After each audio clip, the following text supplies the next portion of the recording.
Hey guys, Mapletail here. Welcome back to Pride Month Warriors, the series where I use LGBT plus pride flags to inspire warrior cats designs. Today we're drawing Thunderclan cats, with the genderqueer flag, the new lesbian flag, the bisexual flag, and the non-binary flag. As this is a series I'm redoing from last year, let's take a look at my previous Thunderclan drawing. Here we have Forest Star and Soft Cloud, based on the aromantic flag and the polysexual flag.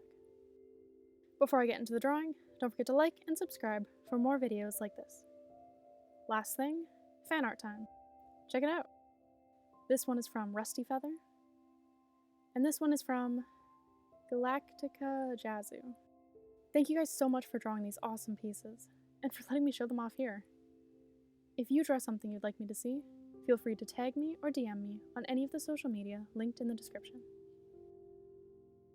Let's start with the genderqueer flag. Last year, I did a white pelt with a green eye and a purple eye. Then I added some brown patches for some reason. I don't know what I was thinking.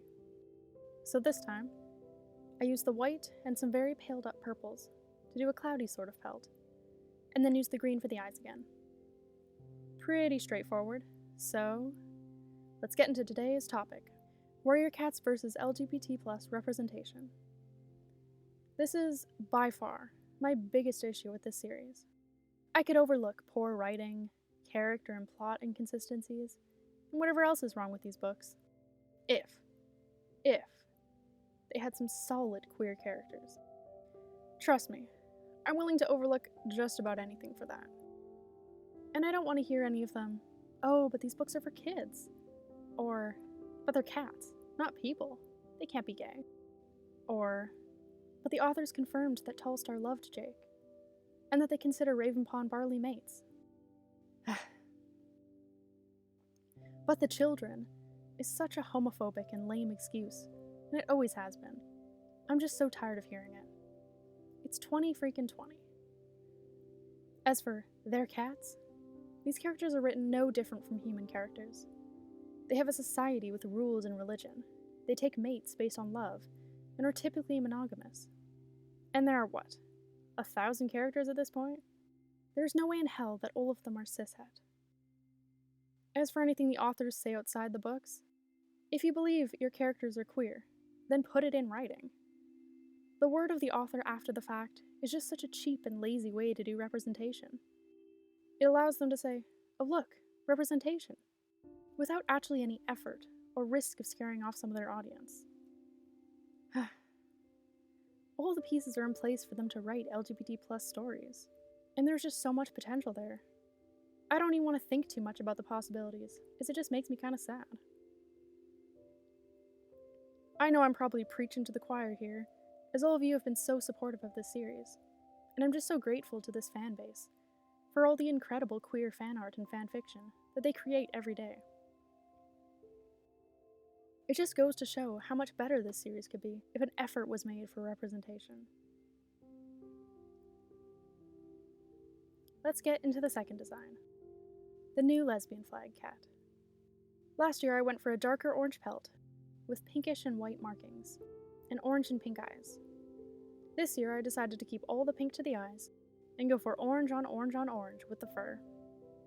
I didn't really have a plan for the actual design, and it was surprisingly difficult to come up with one. I figured orange would be pretty easy, as it's not a huge stretch for a fur color, but I really underestimated how bright and bold these colors were. I got so distracted by my struggle with the oranges that I ended up totally forgetting about the white, so I had to add it in post-recording. I tried a few different patterns, and ended up using the pale orange for the base, keeping the dark orange to the feet, ears, tail, and a few small spots later on, and the medium orange on the belly, face, and again for a few small spots. Overall, I really liked how this one turned out. I'm a sucker for that peach and dark pink combination, so I might be a bit biased. Unfortunately, my struggle didn't end here though, as the next two cats were even harder.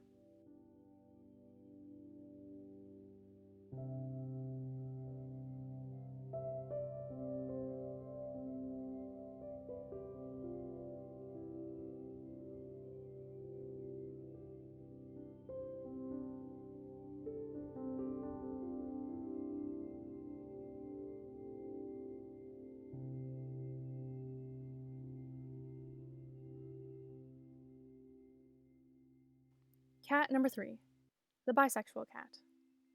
As this is my flag, I really wanted it to turn out well. That's probably why I fiddled with it for so long.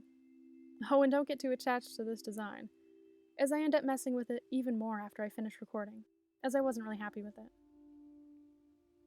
Anyways, last year, I used the pink for the eyes and the blue and purple for the pelt. This time I went for blue eyes and a pink nose, and then used a bunch of toned down purples for the pelt. I realized it's been a hot minute since I drew a tabby, so I knew I wanted this one to have some kind of stripes. I got the idea for this sort of half and half look when the fill tool didn't fill the whole body, so I just kind of rolled with that. It was really hard to get it to look exactly how I wanted it to, so I kept on reshaping the patches. When I was finally happy, I moved on to the stripes. I wanted to try something a bit different, which is why I went for dark stripes with a lighter interior. Unfortunately for me, I ended up finding them a bit overcomplicated with the rest of the design. So post-recording, I simplified them and made the eyes a bit paler. All that work for nothing. Okay, let's get back to today's topic, before getting to the final cat. As unlikely as this is to happen, I really believe it's not too late for the Aarons to include proper LGBT+ representation in this series. They've already shown interest with the whole Tall Jake and Raven Barley thing, so I desperately hope whatever it is that's standing in their way is something they can overcome. Whether it be editors or an international issue or what have you, I still have hope. I think the broken code has been a real turning point in this series for a lot of people. The mystery, new ideas, lovable and interesting protagonists. I haven't been this invested in the series since Dawn of the Clans. So maybe, just maybe, we still have a chance at openly queer warriors. Maybe. Until then, at least we have the fandom.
Final cat, the non-binary flag.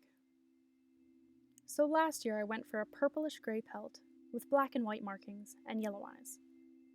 This year I switched it up a lot. I started off with purple eyes, and for the fur, I tried all 3 of the other options, as I thought they all had potential, but ended up choosing black, as I thought it worked best for the piece as a whole. For the white and yellow, I used them for markings. I knew I wanted to keep them simple, as they are next to a lot of complicated designs already. But simple isn't always easier. I worked and reworked the position of the patterns and the colors countless times. And yes, this is yet another cat I worked on after the cameras were off. Mostly because I thought it ended up being a bit too simple.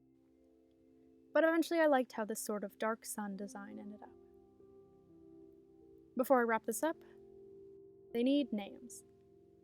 I was originally planning to call the genderqueer cat Cloudflight, but realized that one of last year's Thunderclan cats already had Cloud in their name, so I switched it up to Snowflight. As for the lesbian cat, let's go Gingerfleck. I think I'll call the bisexual cat Willowstem, and finally the non-binary cat, Sunfall. As always, feel free to leave your own names in the comments, as you guys are really good at coming up with awesome names.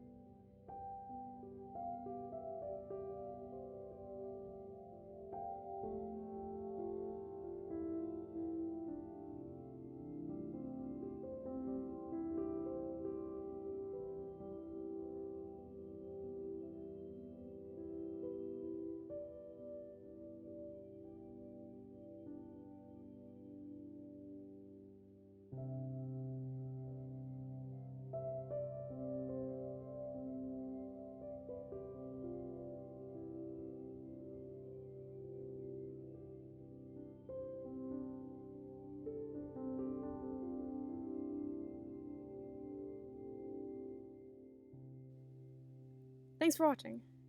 This is the final part of my Pride Month Warriors series, so I hope you enjoyed watching it as much as I enjoyed making it. I'm sure I'll be continuing it next year. But for now, I'll see you next Thursday.